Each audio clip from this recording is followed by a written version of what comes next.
Ladies and gentlemen, this is a quick mentality breakdown on how to process and think about your downswings.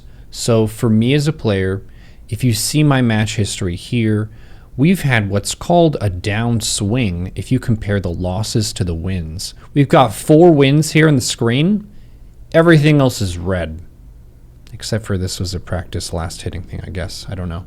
But this is a lot of losses. And what a lot of people do on a day like this is they count them out. They say 1, 2, 3, 4, 5, 6, 7, 8, 9, 10. 10 losses and 4 wins. I went 4 and 10. That's what they'll say. 4 and 10. And that sounds bad, right? That's like a what are you doing in your life, dude? Like, what? Should you quit? Are you bad? That's how a lot of people will think about it, because they think that if you're good, you should win every time. But that's not the case, because what do we not have in this win-loss ratio here?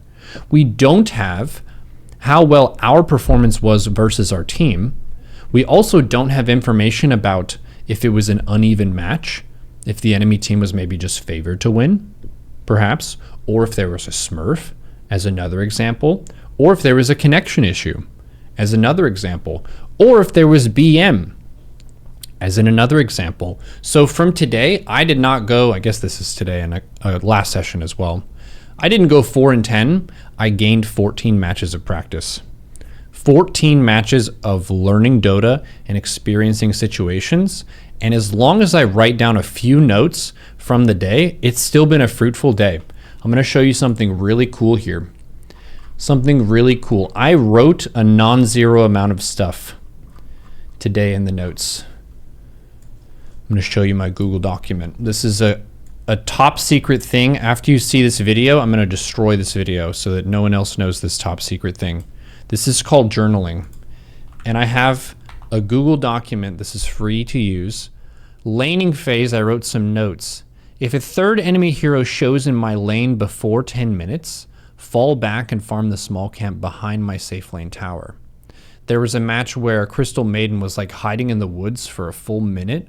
She didn't show again bottom lane because she was waiting to go and gank me. So I need to just respect that. And if I see the support try to gank me and then go missing, I need to farm very defensively until they show up again in a different lane. So I wrote this: do not go back in lane until they show somewhere else. For fuck's sake is what that is. How many heroes are missing? This is just a good thing to assess at all times. So I just wrote this down as a reminder for myself. Use the offlaner as a defensive anchor like a tower. This is when farming. So the safest place for me to farm is kind of in the wake of my offlaner, who should be strong and doing stuff.